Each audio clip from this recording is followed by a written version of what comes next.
Hai sis. Apa ni? Tengah jalan dengan ex ke? Ni husband I Apa lah. guys dia bilang apa guys? Takkan. Guys dia bilang Memang suka dress up kan husband pakai macam ni Husband jenis simple-simple, dia tak suka macam nak handsome sangat. Handsome ni untuk seorang je. Tapi I suka cantik sini. Nak tak kita makeover kan husband you? Bila? Sekarang ke? Sekarang. Jom lah, boleh. Okay, jom. Okay. Bilang padaku kalau kau rindu pasti ku ada, jangan ragu. Tetapi bukannya begitu, kau malah marah sampai lupa waktu. Tak balas.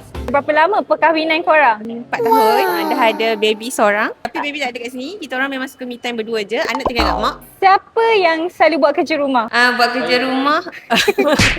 Azul saya lah. Azul saya dia Saya pakai cuci pinggan. cuci pinggan, basuh baju apa semua.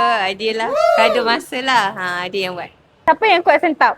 Saya? Tak lah selalu. Selalu ni lelaki juga kan. Perempuan tak adalah selalu buat. Dia kadang-kadang perempuan, kadang-kadang lelaki. Dia balance. Okey lah, kira perempuan lah betul. Perempuan tak pernah salah. Tak ada salah.